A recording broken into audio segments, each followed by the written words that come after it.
할렐루야. 네, 오늘도 우리 말씀 함께 읽고 이 말씀 가지고 말씀 전하도록 하겠습니다. 우리 말씀 함께 읽도록 하겠습니다. 두 해 동안 시작. 두 해 동안 이같이 하니 아시아에 사는 자는 유대인이나 헬라인이나 다 주의 말씀을 듣더라. 하나님이 바울의 손으로 놀라운 능력을 행하게 하시니 이와 같이 주의 말씀이 힘이 있어 흥왕하여 세력을 얻으니라. 아멘. 오늘은 사도행전 19장 말씀 가지고 주의 세력이라는 제목으로 함께 말씀을 나누려고 합니다. 저는 본 적은 있어요. 하지만 제가 갈아본 적은 없습니다. 여러분 연탄 갈아보셨어요? 네, 여러분 다 저보다 이제 연배이신 분들은 예전에 다 연탄 갈고 힘드셨죠? 네. 제가 그때 기억났던 것 중에 하나가 연탄불 꺼트리면 뭐 큰일 난다 뭐 이런 얘기 많이 들었어요. 그래서 연탄불을 꺼트리는 게 뭐 그렇게 큰일이지, 다시 불 붙이면 되는 거 아니야? 이렇게 생각했던 기억들이 있습니다. 저는 사실 연탄불을 제가 이제 힘이 좀 생겼을 때는 이미 연탄불이 아니라 보일러를 쓰던 시대로 바뀌어서 저는 연탄을 갈아본 경험은 없어요. 예. 근데 최근 들어서 캠핑 가시는 분들이 한번 같이 가자 그래서 따라갔다가 연탄은 아니고 저 장작불에 불을 붙이는 일을 한번 해본 적이 있어요. 그래서 게다가 제가 처음 불을 붙인 날이 언제였냐면 비 오고 나서 조금 얼마 안 된 다음에 가다 보니까 장작이 젖어 있는 거예요. 아니 세상에 불을 대면 불이 붙어야 되잖아요. 나무는 불이 붙는 거라고 얘기를 하는데 아무리 해도 불이 안 붙는 거예요. 그거를 해보면서 제가 알게 된 게, 그 옛날에 연탄불 꺼트린다라고 하는 게 이런 거였구나. 연탄불 하나 꺼트리면 연탄불 다시 불 붙이려면 얼마나 힘들겠어요. 그래서 그걸 해보면서 연탄불을 붙이는 게 힘든 일이었겠구나라고 하는 거를 실감한 적이 있습니다. 근데 여러분 연탄불 붙일 때 뭘로 붙이나요? 그쵸. 다 알고 계시죠? 이거. 다 기억나시죠? 네. 번개탄. 요새 캠핑 갈 때는 번개탄이 아니라 조개탄이라고 해가지고 이렇게 요만한 돌멩이 같이 생긴 것들을 석탄 같은 밑에다가 넣고 불을 붙이니까 잘 붙더라고요. 사실 번개탄이라는 걸 가지고서 사실 이제 번개탄은 이게 얇다 보니까 상대적으로 저기에다 종이 같은 거 올려놓고 불을 붙이면 상대적으로 잘 붙는다고 하더라고요. 그래서 그 붙은 거를 먼저 밑에다가 두면 그 위에 연탄을 올려놓으면 저 번개탄의 화력이 위에 연탄으로 옮겨 붙으면서 연탄에 불을 붙는다. 연탄에 이제 불이 옮겨 붙게 된다. 이런 얘기를 들었습니다. 들어서 알고 있습니다. 여러분 번개탄도 다 써보셨죠? 네, 조개탄, 요새 이제 캠핑 가시는 분들은 조개탄 생각하시면 됩니다. 근데 저는 이 연탄과 번개탄이라고 하는 걸 보면서 볼 때마다 들었던 생각이 이 말씀이었었어요. 오직 성령이 너희에게 임하시면 너희가 권능을 받고 예루살렘의 온 유대와 사마리아와 땅끝까지 이르러 내 증인이 되리라 하시니라. 무슨 얘기냐면 먼저 은혜 받은 자들이 뭐가 된다고요? 증인이 된다라는 거죠. 근데 저 증인이 뭐냐? 저는 번개탄 같은 거라고 생각했어요. 왜냐하면 먼저 은혜 받을 수 있었다는 얘기가 불이 빨리 붙었다라는 거예요. 번개탄이죠. 그 번개탄의 역할이 뭐냐? 빨리 가서 더 큰 세상에 가서 연탄 같은 세상에 성령의 불을 좀 붙여라 라고 하는 이야기를 한다는 거였어요. 자, 그런데 최근 들어서 제가 뉴스상에 인터넷 뉴스를 보다가 참 안타깝고 슬픈 소식을 많이 보게 됩니다. 요즘은 여러분 번개탄 어디에 쓸까요? 너무 잘하시네요. 너무 쉽게 말씀하시는데요. 요즘은 번개탄, 연탄 잘 안 쓰잖아요. 제가 연말이 되면 이제 저희 동기 친구들하고 같이 연탄은행이라는 곳에 등록을 해서 연말만 되면 연락이 옵니다, 저한테. 그래서 봉사활동 하러 며칠 날 어디로 나오세요. 그럼 친구들이 같이 나가서 같이 이제 연탄 날라주는 일을, 요즘도 연탄 쓰는 집 서울에 꽤 있더라고요. 그래서 합니다. 근데 가면 갈수록 연탄 쓰는 집들이 줄다 보니까 사실은 연탄 봉사 할 기회들도 사실 많이 줄어들고 있어요. 그래서 창원에도 연탄 쓰는 집이 있어서 연탄 봉사할 수 있으면 중고등부 애들 데리고 가서 하면 좋을 텐데 이런 생각만 하고 못 하고 있는데, 자, 사실 그러다 보니까 연탄 쓰는 일이 적다 보니까 번개탄이 사용될 일이 거의 없어요. 근데 번개탄이 이제 사실 공식적으로 어디 많이 쓰게 되느냐? 최근 들어서 번개탄 생산량이 좀 늘었는데 그게 쓰여진 이유는 캠핑 때문이래요. 캠핑장 갈 때 번개탄을 넣고 불을 붙이는 용도로 한답니다. 그래서 이마트 같은 마트에도 가보시면 번개탄을 파는 데가 있어요. 근데 어디에 파느냐? 캠핑 용품에 가면 번개탄이 팝니다. 근데 여러분이 말씀하셨다시피 이 번개탄이 안 좋은 용도로 사용되고는 있어요. 어디에 사용이 되느냐? 정말 살기 힘들어서 자기의 생을 마감해야 되시는 분들이 번개탄이라고 하는 것을 차 안에다가 혹은 방 안에다가 피워놓고 거기서 나오는 유독가스에 질식이 돼서 자살하는데 번개탄을 쓰신다는 얘기가 있습니다. 자, 그래서 최근 들어서는 이런 게 만들어졌대요. 올 하반기 중에 번개탄 구매가 까다로워진대요. 이제는 캠핑 가고 싶으면 그것도 허락을 받아야 돼요. 번개탄 잘못 사면 이제 안 돼요. 옛날에 저기 약국에서 수면제 막 사다가 하셨던 분들이 이제는 수면제 함부로 못 사잖아요. 그것처럼 이제 번개탄도 함부로 못 사요. 그리고 이제 자살 예방이라는 관련 문구가 번개탄에 새겨지고, 그 다음에 저 번개탄을 통해서 실제 자살하시는 분이 10년 동안 한 42배 정도가 이 번개탄을 가지고 자살한 숫자가 42배 정도가 늘어났다라는 이야기를 합니다. 자, 같은 맥락에서 우리는 사실은 그리스도인으로서 번개탄 같은 사람이라고 생각한다고 말씀드렸죠. 우리는 먼저 믿은 자로서, 먼저 불붙은 자로서 다른 곳에 불을 옮겨 붙게 하는 증인의 역할을 하는 게 우리의 역할이라고 해요. 근데 이 번개탄처럼 안타까운 소식들이 사실 들려옵니다. 여러분, 가나안 성도라고 들어보셨어요? 가나안 성도가 뭐냐면 거꾸로 읽어보세요. 가나안을 거꾸로 읽으면 어떻게 돼요? 예. 안 나가 성도예요. 뭐냐? 교회를 다니다가 이제 교회는 안 나와요. 예수님을 버린 게 아니에요. 그러니까 교회라는 어떤 이렇게 출석해서 나올 수 있는 공간을 안 나오시는 거예요. 가나안 성도라는 게 지금 한 25% 정도까지 늘어났대요. 근데 그 가나안 성도들한테 설문조사를 했습니다. 당신은 왜 교회를 안 나오게 됐나요? 라고 물어봤더니 목회자에 대한 좋지 않은 이미지 때문에가 19.6%, 교인들이 배타적이고 이기적이어서가 17.7%. 저기 회색 그래프가 98년도 그래프예요. 그러니까 98년도에도 안 나가 성도는 있었는데 그 성도들 대부분의 이유가 뭐냐면 바빠서 시간이 없어서 못 나온 사람들이었다는 거예요. 근데 지금은 안 나와요 성도들의 30% 이상의 사람들, 어떤 설문에 보면 저 두 개 합치면 50%가 넘어가는 설문도 있어요. 목회자나 혹은 미리 먼저 믿은 성도들이 본을 보여주지 못해서 그 사람들이 오히려 교회를 떠나게 하는 일들을 볼 수 있었습니다. 마치 번개탄의 소임을 제대로 못해서 불을 옮겨 붙이는 일을 안 했더니 번개탄이 자살하는 데 사용됐던 것처럼 그리스도인들도 자기에게 맡겨진 소명을 제대로 감당하지 못했더니 오히려 누군가의 영혼을 죽이고 있는 일들이 벌어지고 있다라는 거예요. 먼저 은혜 받은 우리의 역할은 그럼 도대체 뭘 하는 걸까요? 그러니까 단순히 얘기하면 그거예요. 아까 얘기 드렸던 대로 증인이 되어서 뜨겁게 불을 붙이는 거다라는 거죠. 근데 오늘은 사도행전 19장에 있는 말씀을 가지고 먼저 믿은 우리의 역할들이 무엇인가, 어떻게 하면 먼저 믿은 우리가 주의 세력을 흥왕되게 하는데 활용될 수 있을 것인가라고 하는 부분들을 가지고 한번 말씀을 나눠보려고 합니다. 지난주에 말씀 다 기억하실 거예요. 처음에 제가 이렇게 봤었죠. 기독교인이 되는 세 가지 방법 세 가지가 있다고 말씀드렸어요. 그래서 지식이 있고 체험이 있고 문화가 있어요. 여러분 뭐라고요? 네, 다 체험이라고 하셨죠. 제일 중요한 게 뭐예요? 체험이에요. 설교를 중간까지 갔는데 물어봤어요. 뭐가 제일 중요해요? 그래도 체험이에요. 아볼로가 뭘로 했는데요? 지식으로 했는데. 뭐예요? 체험이에요. 왜요? 내가 받은 게 최고거든요.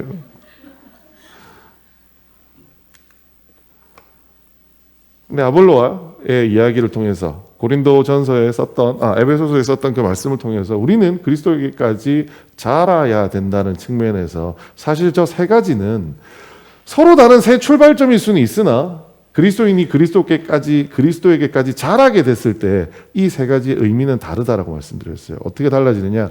세 가지의 길이 아니라 세 가지의 조건이라는 겁니다. 우리는 어떤 하나도 놓칠 수 있는 게 아니라는 겁니다.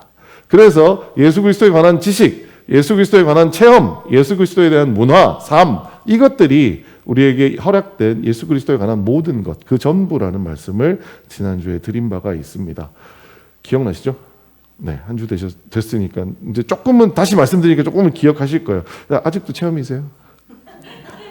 아니, 체험이에요. 맞아요. 여러분이 시작이 체험으로 하셨으니까. 하지만 중요한 거는 체험에서 끝나면 안 된다예요. 체험 다음으로 이어져야 된다는 거죠. 자, 드디어 19장이 본격적으로 이제 사도 바울의 세 번째 전도 여행이 출발되는 이야기들입니다. 18장 끝에 조금 나왔지만 19장에 사도 바울의 세 번째 전도 여행 얘기가 있습니다. 오늘 우리가 함께 읽었던 본문은 어디까지냐? 딱 에베소까지만 나옵니다. 여기 빨간색으로 점쳐져 있는 저 부분, 에베소까지만 오늘 이야기고요. 나머지는 20장 넘어서부터는 다음 주에 또 함께 말씀을 나눌 겁니다. 오늘 19장 1절부터 3절이 이렇게 시작합니다. 아볼로가 고린도에 있을 때 바울이 윗지방으로 다녀 에베소에 와서 어떤 제자를 만나 이르되 너희가 믿을 때 성령을 받았느냐? 이르되 아니라 우리는 성령이 계심도 듣지 못하였노라.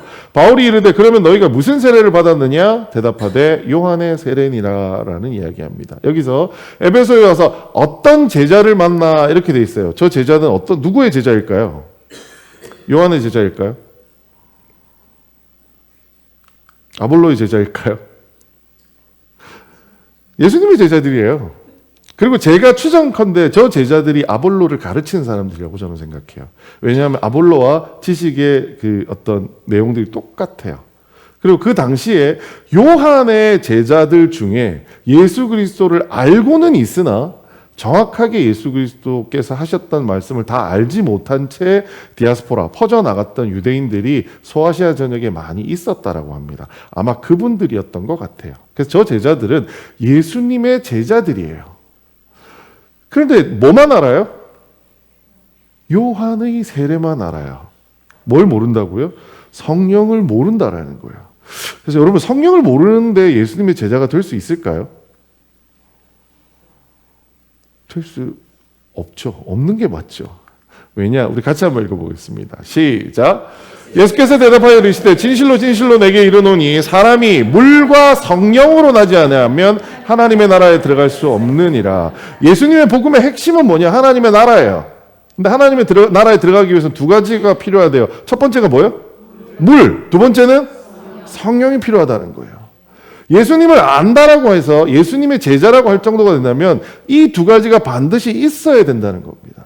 그럼 이 두 가지가 뭘까요? 첫 번째, 물. 어디 쓰는 물인가요? 자, 마가복음 말씀입니다. 세례 요한이 광야에 이르되 제사함을 받게 하는 회개의 세례를 전파하니. 무슨 세례요? 회개의 세례. 저들이 알고 있는 요한 세례라고 하는 것은 회개의 세례이고 물 세례예요. 회개하라는 거예요. 이 물세례가 의미하는 건 뭐냐면 죄에서 돌아선다라는 걸 의미합니다. 물속에 사람을 푹 집어넣죠. 이게 무슨 뜻이에요? 죽는 거예요. 우리 목사님이 저기 필리핀 가셔가지고 사람을 이렇게 침내 물속에 집어넣었다고 하셨잖아요. 물속에 왜 집어넣을까요? 엄마 뱃속으로 다시 들어가는 거예요. 왜 들어가요? 죽는 거예요. 죽는 거. 죽는 걸 경험하는 거죠. 난 죽었습니다. 왜요? 원래 나를 이끌어오던 게 뭐냐? 내 안에서 나를 이제까지 내 삶을 이끌어가는 게 나 자신이었어요. 나 자신이 누군데요? 아담의 원죄가 그대로 남아있는 게 나 자신이라는 거예요. 물세례를 받는 순간 그 죄에서 나는 이제 내가 나를 이끌어가는 것이 아닙니다라는 것을 선언하는 게 바로 회개의 세례, 요한의 세례, 물세례라는 거죠. 물세례는 죄에서 돌아선다라는 이야기예요. 근데 문제는 자, 죄에서 나는 그러니까 이제까지 내 인생을 이끌어왔던 게 뭐냐? 죄예요. 뭐요? 여러분의 욕망이 여러분을 이제까지 여러분 삶에 이끌어 오셨잖아요. 남들보다 잘 살고 싶고 남들을 이기고 싶고 그 마음이 우리를 여기까지 오게 만든 거 아닌가요? 아멘이라고 하면 큰일 납니다. 여러분 성령 세례도 받으셨기 때문에 큰일 나요. 하지만 밖에 있는 많은 사람들은 여전히 자신의 욕망이 자신의 삶의 원동력이 되는 사람들이 많습니다. 자, 좋아요. 이제 그러면 우리 그거 안 할 겁니다라고 하고 요한의 세례, 물세례를 받았다고 생각을 해보죠. 그럼 이제 남은 문제는 뭐예요? 이제 내 인생을 이끌어가는 주체가 사라진 거예요. 그전에는 죄가 혹은 나의 욕망이 이끌어갔는데 이제 그게 없어졌습니다. 그럼 도대체 나는 어디로 가야 되냐는 거죠. 그래서 반드시 우리에게 필요한 것은 물세례 하나만 필요한 것이 아니라 그 다음 세례가 필요합니다. 그 다음 세례는 우리 같이 한번 읽어보겠습니다. 시작. 이르시되 그러면 다윗이 성령에 감동되어 어찌 그리스도를 주라 칭하여 말하되. 자, 이거 상황 자체 설명은 안 드릴게요. 근데 여기 본문에 있는 말을 그대로 보자고요. 다윗이 성령에 감동되었더니 어떻게 됐다고요? 그리스도를 누구라고 해요? 주라고 칭한다라는 거예요. 다윗이 누군데요? 왕이에요. 왕은 자기 멋대로 사는 사람이에요. 그렇죠? 왕이 하라면 누굴 죽일 수도 있고 살릴 수도 있는 권한이 있는 사람이에요. 근데 그 왕이 성령이 임하시니까 어떤 일이 벌어졌느냐? 메시아가, 그리스도가 자신의 주인이다라고 이야기를 한다라는 거예요. 죄에서부터 해방되었습니다. 나는 이제 죄를 짓지 않는 게로 돌아설 겁니다라고 얘기하는 것이 물세례였다면, 성령의 세례를 받는다는 건 뭐냐면 이제부터 나의 주인이 누구라고요? 그리스도시라는 거예요. 그리스도 누구세요? 예수님이시라는 거예요. 그래서 반드시 이 두 가지가 필요합니다. 물세례는 이제까지 나를 이끌어가던 내 안의 욕망, 내 안의 죄성, 이것들을 더 이상 그걸 따르지 않을 거예요. 나 이제 죽습니다라고 물속에 풍덩 빠지는 거예요. 그리고 다시 나오면서는 이제 뭐라고 얘기하느냐? 이제 내 인생을 이끌어가는 사람 누구라고요? 예수님입니다라고 얘기하는데, 그걸 감히 얘기할 수 있는 이유가 뭐냐? 성령님께서 우리에게 오시기 때문에, 성령님이 예수님이기 때문에 이제 우리는 성령님을 따라서 이렇게 살아갈 겁니다라고 이야기를 하기 때문에, 성령 세례는 그리스도께서 주인이십니다. 그리스도께서 나의 주인입니다. 예수님께서 나의 주인입니다. 라는 것을 고백하는 세례이자, 그래서 우리는 뭐라고 얘기하느냐? 믿음의 세례라고 얘기한다는 겁니다. 물세례 받으셨나요? 성령 세례도 받으셨나요? 안 받으신 분들이 아직 있으시군요. 아직도 그 욕망과 재성에 의해서 끌려가시는 분들이 꼭 물세례와 성령 세례를 받으시기 원합니다. 제가 이 세례에 대해서는 특별한 경험들이 있어요. 뭐냐면 저는 사실 어렸을 때, 중학교 때 아마 저희 아버지를 통해서 세례를 받았던 경험이 있어요. 근데 제가 지금 서울에서 잠시 출석하고 있는 교회는 세례 의식이 참 재밌습니다. 어떻게 하냐면 세례 의식을 3시간 정도 해요. 목사님이 설교를 안 하세요. 대신 세례를 받으려면 얼마나 힘드냐면 6개월 동안 목사님한테 교육을 받아야 돼요. 뭐 성경 교육뿐만 아니고요, 써내는 게 얼마나 많은지 몰라요. 그래서 그분들이 마지막에 세례를 받기 전에, 그러니까 당신 정말 세례를 받기 원하십니까? 라고 얘기를 하면 예 라고 하면 당신의 간증문을 써내세요 라고 얘기를 해요. 그럼 간증문이 한 사람당 A4지로 이만큼 나와요. 한 20-30장씩. 그럼 목사님이 나오셔가지고 그날은 설교 안 하시고 그것만 얘기하세요. 화면에다가 세례 받는 분 얼굴을 띄워놓고요, 이분이 예전에는 이러한 죄로 세상을 살아왔답니다 라는 거를 낱낱이 다 까발려요. 성도들 앞에서. 왜요? 이제 그 사람이 돌아갈 수 없기 때문에, 돌아가지 않겠다라고 선언했기 때문에 부끄러운 게 아니라는 거예요. 혹시나 여기 앉아있는 누군가도 만약에 그러한 재성이 당신의 삶을 이끌어가는 원동력이라면 오늘 이 말 듣고 좀 돌아서라는 거예요. 끝나고 나면 그 사람들이 그 6개월 동안 목사님과 같이 훈련받았던 과정들의 결과로 나는 이제 성령님을 따르는, 나는 예수님을 따르는 삶을 살기로 했습니다라는 고백들을 쭉 적어요. 그걸 다 읽어요. 그러다 보면 한 3시간이 걸려요. 끝나고 나면 모두가 다 울어요. 앉아서 듣는 사람도 울고, 세례 받는 사람도 울고, 읽는 목사님도 울고, 다 울어요. 저는 세례가 우리한테 있어서는 그런 의미라고 생각합니다. 물세례, 성령세례, 그냥 나이가 돼서, 시기가 돼서 받는 세례가 아니고요, 내가 돌아선다라는 거예요. 이제까지 내 인생이 죄가 나를 이끌어왔던 인생이었다면 이제는 내가 물세례, 물속에 처박히면서 이제까지 나를 이끌었던 모든 걸 다 버릴게요. 왜 물세례가 필요할까요? 전 몰랐어요. 근데 제 주변에 죽음을 경험한 사람들을 만나요. 그러니까 죽을 병에 걸렸다가 돌아오시는 분들이에요. 근데 그분들이 교회를 안 다니던 사람도 마찬가지예요. 와서 하는 얘기가 뭐냐면, 이제까지 내가 살아가는데 원동력이 됐던 모든 것들이 너무 다 허무한 거더라라는 이야기를 하는 거예요. 죽으면 끝나는데 그 돈이 뭐라고, 내가 뭘 그렇게 돈에 매달리고 살았을까? 내가 죽으면 끝나는데 왜 자식 교육에 그렇게 미친 듯이 그렇게 살았을까? 죽음을 경험하는 것이야말로 우리가 죄로부터 우리 죄가 뭔지를 알 수 있는 죄를 끊는 건 둘째치고요. 죄가 뭔지를 알 수 있는 아주 좋은 방법 중에 하나라는 생각을 합니다. 그래서 아마 성경에서는 물세례 우리가 가상이지만 죽음을 경험하는 것들을 우리한테 주는지 몰라요. 그리고 또 하나 성령 세례를 통해서 그렇게 내 인생의 주인이 비워진 상태에서 예수님을 성령님을 내 인생의 주인으로 맞아들이는 그 성령 세례가 정말 의미 있는 일이고 그 세례를 받은 이후부터 정말 우리의 삶들은 달라져야 한다라고 생각을 합니다. 자, 바울한테 그 제자들, 에베소에 있었던 그 제자들이 요한의 세례밖에 모른다라고 얘기하니까 바울이 그들에게 이렇게 이제 전달을 해주죠. 우리 같이 한번 읽어보겠습니다. 시작. 바울이 이르되 요한이 회개의 세례를 베풀며 백성에게 말하되 내 뒤에 오시는 이를 믿으라 하였으니 이는 곧 예수라 하거늘 그들이 듣고 주 예수의 이름으로 세례를 받으니 바울이 그들에게 안수하매 성령이 그들에게 임하심으로 방언도 하고 예언도 하니 모두 12사람쯤 되더라. 아멘.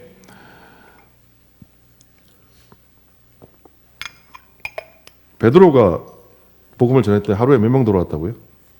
3,000명씩 돌아왔어요. 바울은 좀 작은 사도였을까요? 크 했는데 몇 명이 돌아왔어요? 고작 12사람쯤 돌아왔어요. 어쨌거나 분명히 저 12사람한테는 무언가 변화가 일어났습니다. 지난주의 얘기대로 보자면 이런 거죠. 자, 지식적으로 저들은 하나님을 알고 있었어요. 아볼로처럼. 근데 바울을 통해서 성령의 세례를 받는 과정을 통해서 체험이라고 하는 것을 했습니다. 또 하나, 저들은 제자의 삶을 살다 보니 저들의 삶 속에서 그들의 삶도 달라짐을 경험한 자들이 된 겁니다. 저는 이들이 진정한 번개탄 같은 사람이라고 생각을 해요. 네. 그들은 어떻게 살았을까요? 본문을 한번 살펴보겠습니다. 바울이 회당에 들어가서 석 달 동안 담대히 하나님 나라에 관하여 강론하며 권면하되 원래 바울이 에베소에 잠깐 들린 적이 있었어요. 그때는 와서 에베소에 전했더니 에베소 사람들이 바울을 막 반대하고 핍박했을까요? 아니요. 그때는 좀 달랐어요. 에베소에 와서 그들이 거기에 머물게 하고 자기는 회당에 들어가서 유대인과 변론하니 여러 사람이 더 오래 있기를 청하되 허락하지 아니하고 어떻게 했다고요? 반론한 게 아니라 야, 더 좀 있어 주세요. 그 얘기 좀 우리 좀 더 좀 들어봅시다 라고 얘기를 했을 때 바울이 아니요, 안 돼요. 나 갈 거예요 라고 돌아섰어요. 그리고 대답하기를 하나님의 뜻이라면 너희에게 내가 돌아올 것이다 라고 이야기를 해요. 그리고 바울은 다시 이렇게 에베소에 돌아온 겁니다. 그래서 석 달 동안이나 담대하게 하나님 나라에 가서 길게 강론을 하고 이야기를 하는 거죠. 자, 그랬더니 무슨 일이 벌어졌냐면 사실은 또 그 일이 벌어진 거예요. 어떤 사람들은 마음이 굳어 순종하지 않느냐고, 순종하지 않는 건 또 그렇다 치자고요. 근데 무슨 얘기를 하냐? 무리 앞에서 이 도를 비방하거늘. 무슨 얘기예요?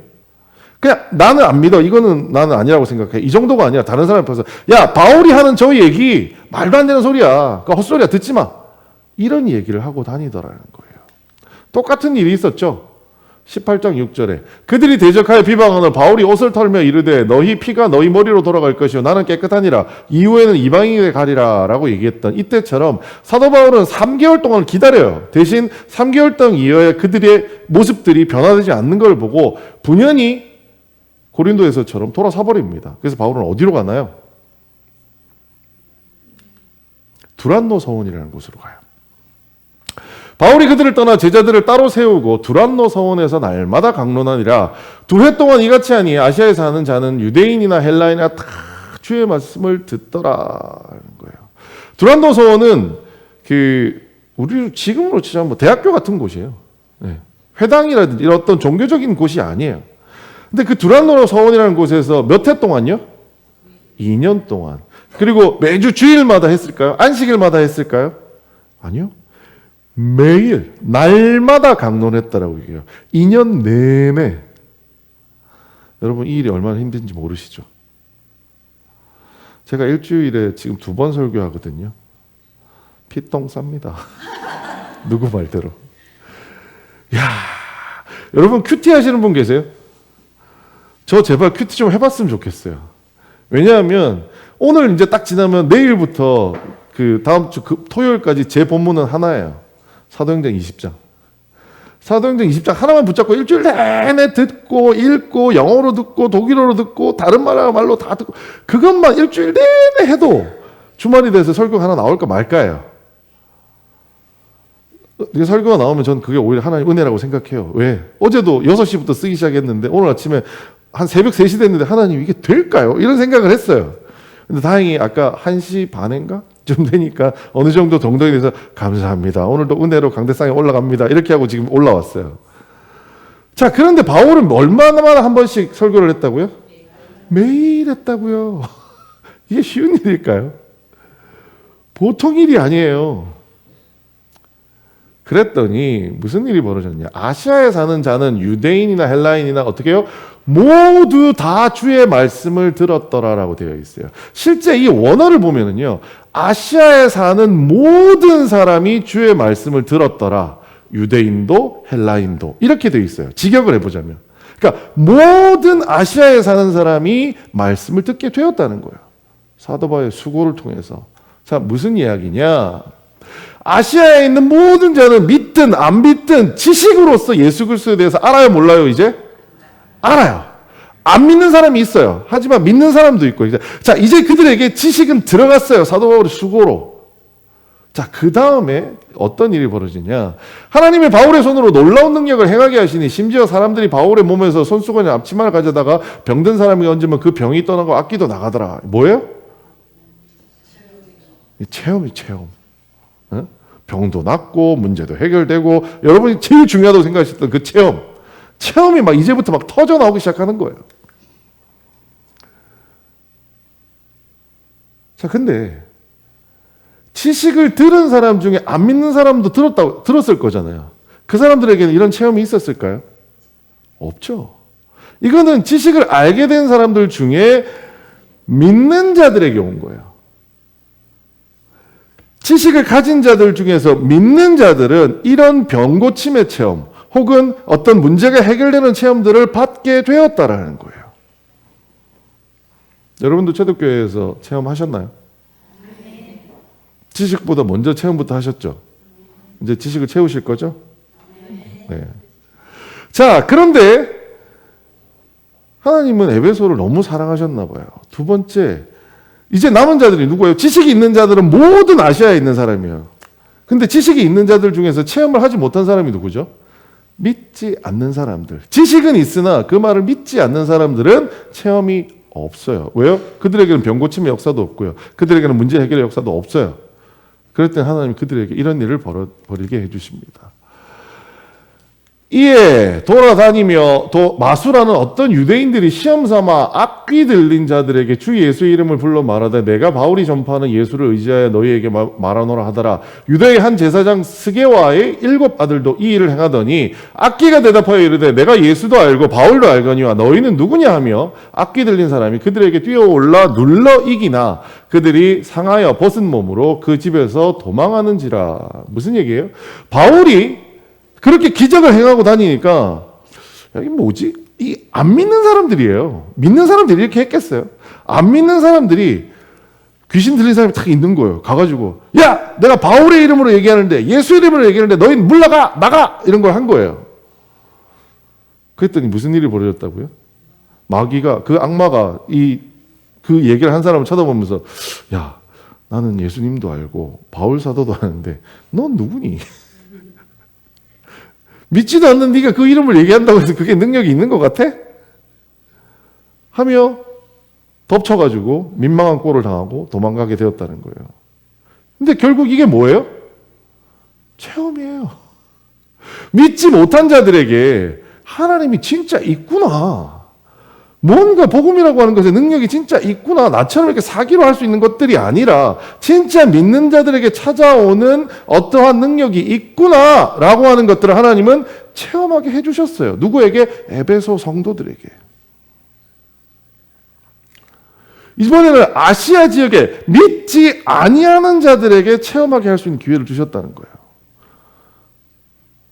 조금 전에 병 고침을 받고 문제 해결받고 하는 것은 믿는 자들이 체험하는 거예요. 하지만 이번에 우리는 그냥 우스갯소리로 지나가는 얘기처럼 보였지만 그게 뭐냐? 믿지 않는 자들이 예수님이 존재한다는 사실을 믿게 만드는 체험이었다라는 거예요. 그렇게 아시아에 있는 믿는 사람도 지식이, 믿지 않는 사람도 지식이 있었고, 이번에는 믿는 사람에게도 체험이 있고 믿지 않는 사람에게도 체험을 주신 거예요, 하나님이. 그랬더니 그 다음에 무슨 일이 벌어지느냐, 같이 한번 읽어보겠습니다. 시작.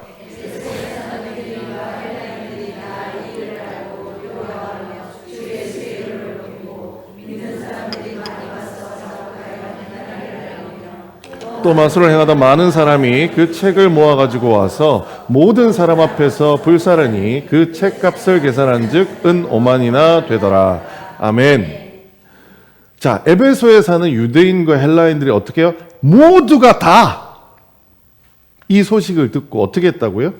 두려워하고 예수의 이름을 높였다라는 겁니다. 뭐예요? 우리가 알고 있는 단어, 경외하게 되었다라는 겁니다.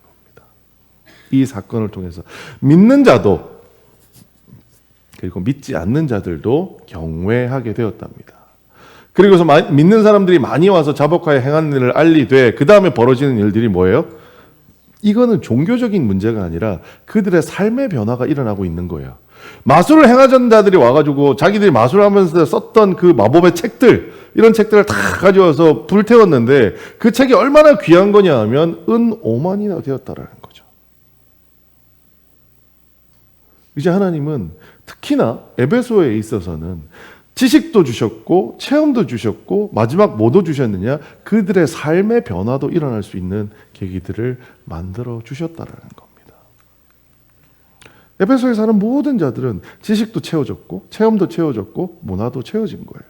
바울이 있는 이 2년 동안 저들은 그리스도까지 자랄 수 있는 기회가 그 2년 동안에 주어졌더라는 겁니다. 자, 그렇게 해서 주의 말씀이 힘이 있어 흥왕하여 세력을 얻으니라. 그러니까 에베소에서 예수 그리스도의 말씀이 흥왕해서 세력을 얻었다라는 거예요.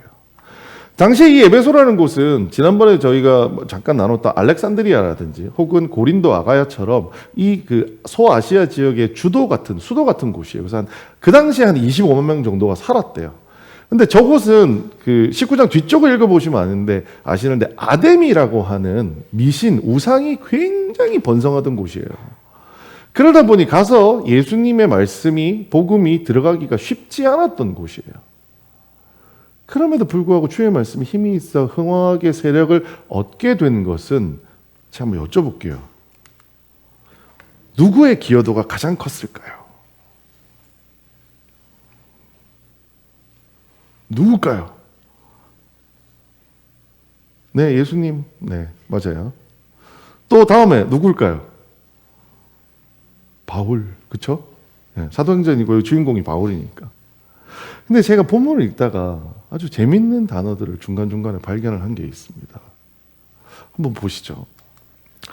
바울이 그들을 떠나 제자들을 따로 세우고 두란노 서원에 날마다 강론하니라. 2해 동안 이같이 하니 아시아에 사는 자는 유대인이나 헬라인이나 다 주의 말씀을 들었더라.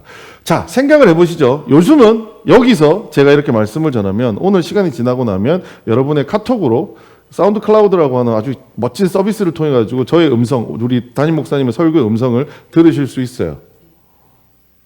들어보시는 분. 지난주에 15명 들으셨던데.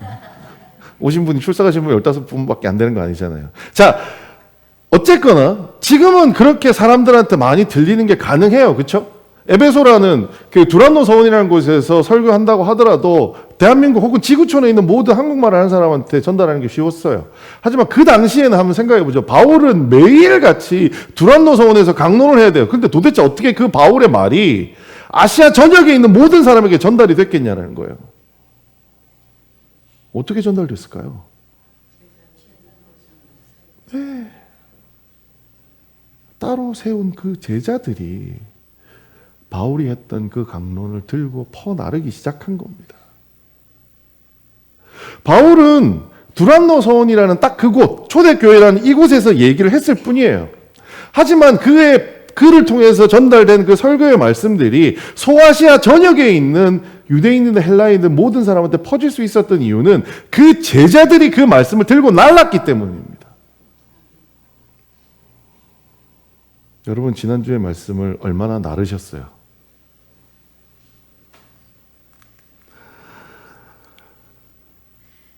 전달했다라는 거죠. 그 제자들, 누구요? 번개탄들이요. 번개탄들이 뭐 했냐면요, 그 말씀을 들고 날랐다라는 거예요. 지난주에 여러분 수많은 카톡을 주고받으셨을 거예요. 그렇죠? 게다가 하고 싶어서 안부 인사하는 카톡도 있었겠지만 또 많은 경우에는 그 유튜브에 그 유명한 이것들 많이 날리셨을 거예요. 그렇죠? 또 누군가가 나한테 보내준 어떤 문자 길게 막 쓰여진 그런 것들 막 많이 서로 날리셨을 거예요. 그렇죠? 근데 여러분, 몇 명에게나 몇 번이나 복음을 나르셨나요?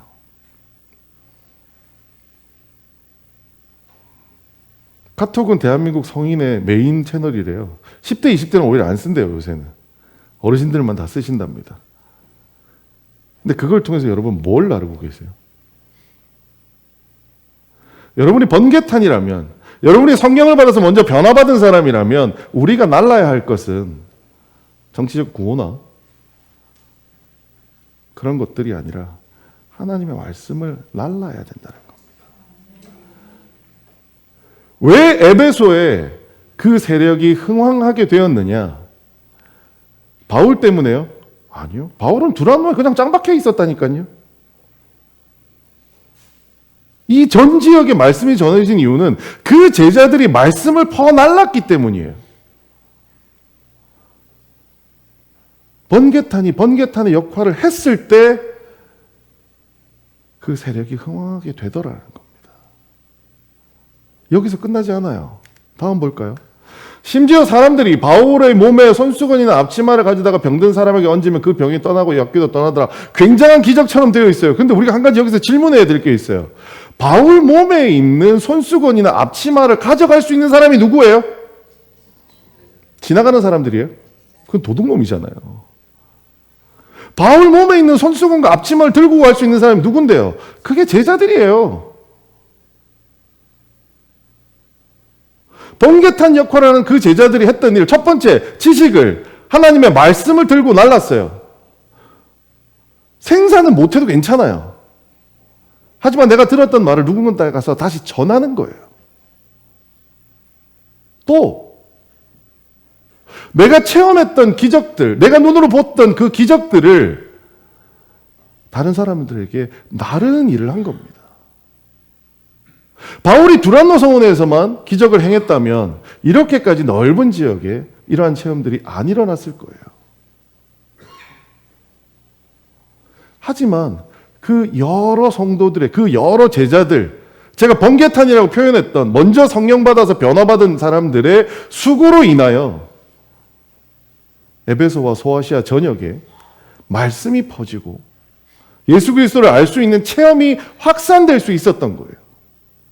바울 혼자서 거기서 했다면 아마 고린도처럼 실패했을지도 몰라요. 전 에베소에 있어서 이렇게 복음이 흥왕하고 세력을 얻을 수 있었던 가장 큰 이유는 19장 1절부터 7절에 있었던 요한 세례밖에 알지 못했던 그들에게 먼저 성령 세례를 베풀었다라는 거예요. 그들이 먼저 번개탄으로서 자리를 잡았다는 거예요. 그리고 그들이 그저 자기가 받은 말씀이나 자기가 받은 체험을 소비하지 아니하고 다른 사람에게 전달하였기 때문에 에베소도 소아시아 전역도 복음의 세력이 흥왕할 수 있었다라는 겁니다.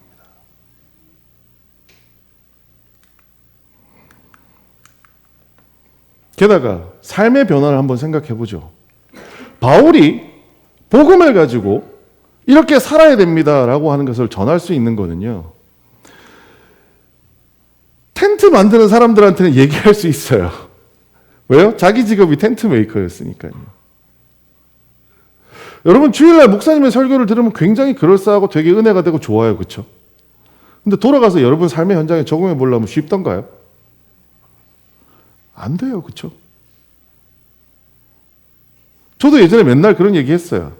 아, 목사님 말씀들은 다 이론이지 뭐. 그분이 직장 다녀봤어? 그런데요. 그 말씀을 듣고 자기 삶에 적용해서 살아보려고 노력하는 제자들은 같은 일을 하는 사람한테 보여줄 수 있어요. 말을 하는 게 아니에요. 보여줄 수 있어요. 교회에서 복음을 받으면 대기업 기획실에 일해도 이렇게 살 수 있어라는 걸 보여줄 수 있어요. 교회에서 은혜 받으면 은행 다니는 사람도 이렇게 살 수 있어라는 거를 그 은행 다니는 사람은 보여줄 수 있어요. 건설 현장에서 노가다 하는 사람만이 복음이 삶에 적용되었을 때 건설 현장에 노가다 하는 사람들이 보기에 복음이 어떻게 사람을 바꾸는가를 보여줄 수 있는 거예요.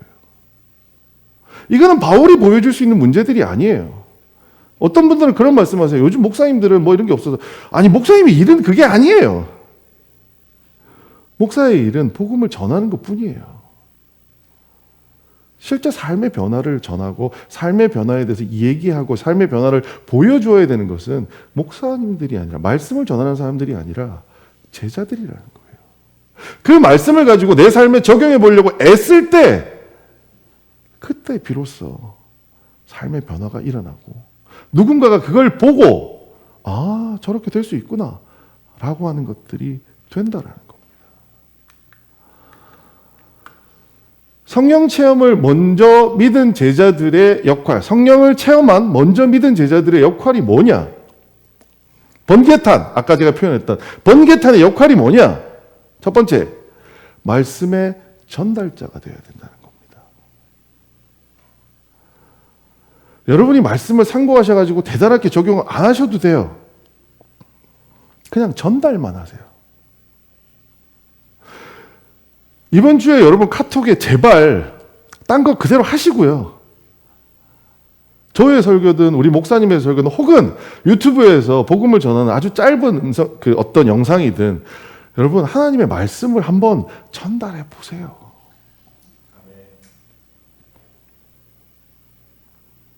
그리고 이게요, 기적과 같은 일을 만듭니다. 왠 줄 아세요? 저거 전달하려면 제일 먼저 뭘 해야 돼요? 내가 이해가 안 되면 전달을 못 해요. 왜? 전달했는데 친구가 물어볼 거잖아요. 야, 이거 뭔데? 뭐라고 하실까? 그냥 좋은 게 있어가지고, 뭐, 이럴 수는 없잖아요. 첫 번째, 말씀의 전달자가 되려면 내가 먼저 이해할 수밖에 없어요.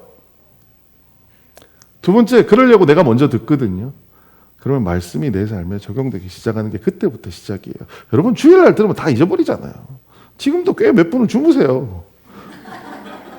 주일날 이걸로 설교 끝났다? 에이, 저도 알아요. 거짓말이에요, 그거는.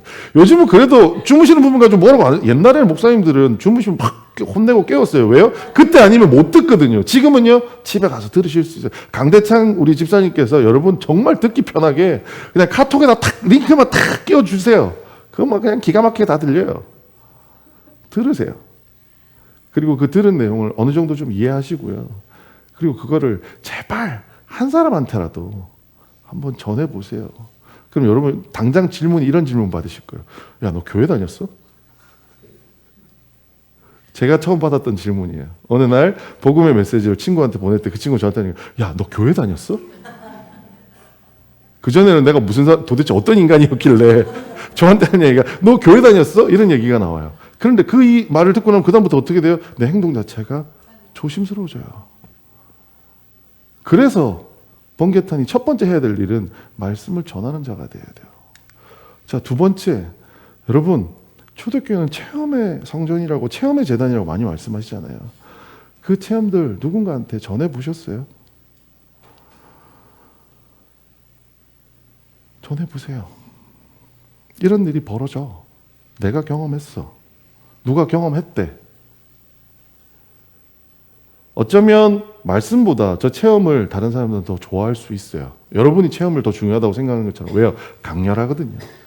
그리고 자기가 가진 문제들이 있기 때문에 그 문제를 해결하고 싶어 하거든요. 여러분 그런 전달자가 한번 되어보세요. 맨날 뭐 회사 가셔서 누구 만나서 얘기할 때 커피 한잔 먹으면서 정체 얘기하지 마시고요. 네. 이런 얘기 하세요.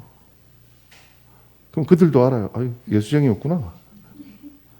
그럼 저도 생활이 달라져요. 세 번째, 여러분 이 정도 두 번째까지 하시면은요 민망해서라도 내 생활이 달라질 수밖에 없어요. 주변에 있는 친구들 다 보면서 야, 너 예수쟁이잖아. 그럼 어떻게 그냥 옛날처럼 똑같이 살아요? 그럼 어떻게 돼요? 내 생활이 달라져요. 생활이 달라지는 거는 말로 표현할 수가 없어요. 야, 이렇게 사는 게 중요해. 설교하듯이 가르치면 상대방이 반발을 해요. 이때는 어떻게 되느냐? 내가 스스로 그렇게 살아보는 거예요. 너 왜 그래? 너 호구야? 제 직장 동료가 저한테 했던 얘기. 너 호구야? 너 왜 그래? 제가 그때 했던 얘기가 그거예요. 내가 지난주에 목사님한테 설교를 들었는데 사랑은 그런 게 아니래. 사랑은 가치를 부여하는 거래. 그래서 저 자식이 꼴보기 싫고 일도 실수투성이고 하지만 내가 저놈 그래도 칭찬 한번 해보려고.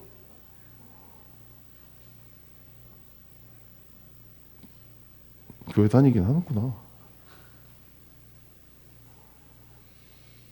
번개탄이 먼저 성령 체험한 사람이 자기의 역할을 하면요, 세력이 흥왕될 수밖에 없습니다. 세력이 드러날 수밖에 없습니다. 왜요?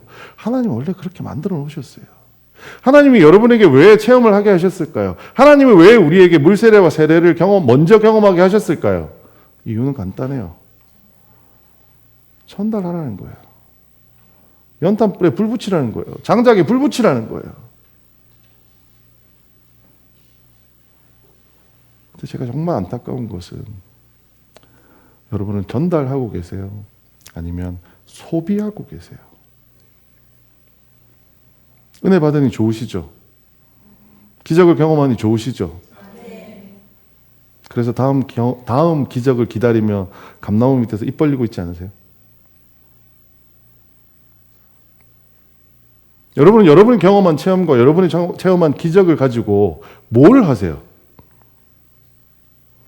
그걸 전달하고 있으세요? 아니면 소비하고 있으세요? 초대교회에는 수많은 기적이 있었다고 합니다. 초대교회는 기적의 재단이라고 해요. 그런데 왜 여전히 기적만 기다리세요? 번개탄에 먼저 불이 붙었으면 해야 될 일은 내 몸이 다 타 없어지는 그거 자살하는 거예요. 내가 해야 될 일은 연탄 밑에 들어가는 거예요. 내가 해야 될 일은 장작 밑에 들어가는 거예요. 그래서 세상에 불을 붙이는 게 우리의 역할이에요. 우리가 그 역할을 못하고 그저 소비만 하면 자살의 도구가 돼버려요. 은혜 받은 여러분들은 이제까지 어떻게 살아오셨나요? 괜히 책망하는 것 같아서 죄송해요. 저도 그렇게 잘 산 건 아니에요. 하지만 오늘 이 말씀이 우리에게 해주고 있는 말씀이에요. 제가 여러분한테 드리는 말씀이 절대 아니고요. 오늘 이 성경 말씀, 사도행전 19장이 여러분에게 그리고 저에게 해주고 있는 말씀이에요. 우리는 은혜 받아서, 우리는 지식에 대해서 알아서, 체험을 대해서 받아서 어떤 삶의 변화가 일으켜져서 우리는 뭘 하고 있나요? 혹시 이제까지 우리의 삶이 은혜의 소비자였다면 오늘 이후로 우리의 삶이 은혜의 전달자로 바뀌기 원합니다. 아주 작게는 카톡에다 설교 나누는 것부터 시작하세요. 그래서 주변 사람에게 너 교회 다녔나? 라는 이야기 좀 들어보세요. 불편하실 거예요. 그 불편하실 때 비로소 느끼는 게 예수님도 이렇게 불편하셨구나. 그제서야 아시게 될 거예요. 자동차 뒤에 익투스 붙이고 다닌다고 예수쟁이 아니에요. 여러분 입을 통해서, 여러분의 삶을 통해서 먼저 우리가 뜨거워졌다는 것을 누군가에게 전달할 수 있을 때 그게 그리스도인의 참모습일 거라고 저는 생각합니다. 다음 주 여러분 삶에서도 은혜의 소비자가 아니라 은혜의 전달자로 살아가는 한 주가 되시기를 주님의 이름으로 부탁드리겠습니다. 기도하겠습니다. 사랑이 많으신 아버지 하나님 은혜를 감사합니다. 하나님, 이제까지 우리의 삶을 돌아봅니다. 특별히 초대교회에 이렇게 많은 은혜를 부어주시니 정말 감사드립니다. 하지만 우리는 무엇으로 살았습니까? 하나님, 우리가 은혜의 소비자로 살지 않았나요? 하나님, 우리를 용서하여 주시옵소서. 하나님, 우리가 만일 은혜의 소비자로만 살아왔다면, 그래서 다음번 은혜를 기다리느라고 그저 교회에 앉아있기만 했다면 우리를 용서하여 주시옵소서. 하나님, 우리가 이 말씀을 통하여 하나님께 다시 거듭나기 원합니다. 하나님, 우리는 이제 은혜의 소비자가 아니라 은혜의 전달자가 되기 원합니다. 하나님, 우리가 들었던 말씀을 전달하고 우리가 기억하고 체험했던 그 체험과 기적들을 전달하고 하나님, 우리의 삶의 변화들을 세상에 전달하여 커다란 연탄에 불이 안 붙을 것 같았던 그 연탄에 활활 타오를 수 있게 만드는 번개탄과 같은 삶을 살아갈 수 있도록 저희들을 붙잡아 주시옵소서. 모든 말씀 예수님 이름으로 기도드렸습니다. 아멘.